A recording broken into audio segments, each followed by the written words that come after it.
Catalyst explains why extraordinary career growth requires the right stimuli at the right time to propel you to the next level, and shows you how to cultivate them. In scientific terms, a catalyst is anything that boosts the speed of a chemical reaction. Enzymes in your stomach, for example, help your body digest food. Without those enzymes, digestion would be a much harder and longer process.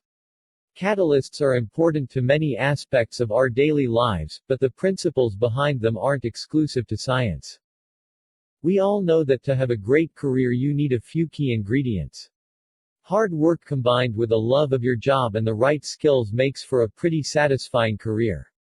But some commonly missed components of your work life can speed up the rate of your improvement, success, and happiness in the office. In Chandramouli Venkatesan's Catalyst, The Ultimate Strategies on How to Win at Work and in Life, he identifies what kinds of catalysts can boost your career growth. You'll learn just how to get these key components into your work life and how they will help you without making you feel burnt out. Here are the 3 biggest lessons I've learned from this book. 1. Successful people focus more on personal growth than on getting promoted. 2. A boss who is more of a mentor than a manager is a catalyst for your career growth.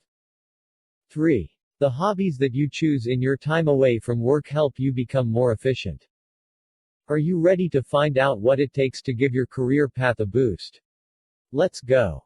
Lesson 1. A focus on personal growth will carry you further throughout your career than trying to get promoted. As much as you don't want to admit it, careers are unpredictable. Your progression through your chosen field isn't a straight path, either. Even though you'd love to move smoothly up the corporate ladder, reality is tough. The road to success is bumpy and sometimes takes unexpected turns, for better or worse. You may find yourself in a position to receive a promotion soon. But then your manager announces their retirement and executives eliminate the position entirely. Instead of worrying about what you can't control, like promotions, focus on self-improvement. Look to your experience and seek to gain as much as you can. Sometimes that may mean doing the grunt work to put in your 10,000 hours. As your skill set expands, you'll be better prepared to weather the storms and sunshine throughout your career. Think of this focus on personal growth as if you were a baseball batter. If you concentrate too hard only on winning, you'll likely grow nervous and miss each swing of the bat. Conversely, aiming only to hit every ball pitched to you gives you a much better chance to win the game. Lesson 2. Seek to find mentors and not managers to improve faster. Jim Rohn's, "You are the average of the 5 people you spend the most time with" quote certainly applies to your work also. You learn nearly everything along your career path from someone else. Usually, those who influence you the most are your superiors.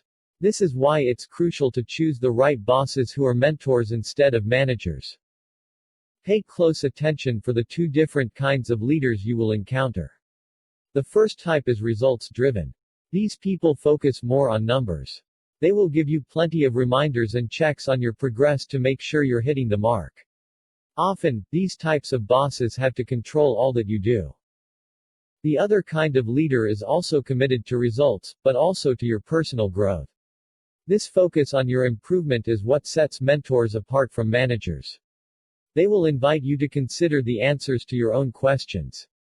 Mentors foster an environment of trust and learning by helping you push your own limits. It may seem easy to seek out a job that looks appealing and hope that the right bosses are there. Rather than just going with the flow and hoping for the best, seek out mentors by looking for the signs of them.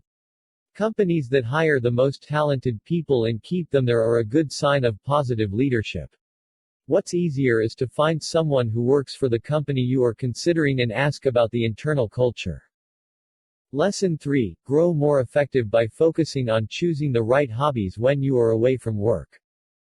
One last catalyst for your career involves what you do outside the office more than what happens while you're there. The author discovered, while watching senior executives in successful companies, that each of them had a hobby about which they were passionate. But it wasn't any regular hobby. These business leaders involved themselves in striving sports. A striving sport is anything that is difficult, competitive, and done individually. Take running for example. Most runners of marathons aren't competing to win the race, they're working to beat themselves. That's the key of striving sports like running, golf, or cycling, to attempt to triumph against yourself. This is a great skill to have when leading a team too. To become successful in a highly competitive market, you must learn to surpass your own limits. Executives put themselves in this improvement mindset by trying to outcompete themselves in their striving sports. Additionally, the wise use of time outside of the office can act as a pressure valve. Intensely competitive activities allow leaders to let off steam.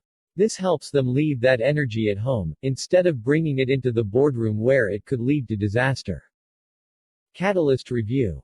Catalyst is a great read, especially for anyone who wants to find the best ways to improve their work life.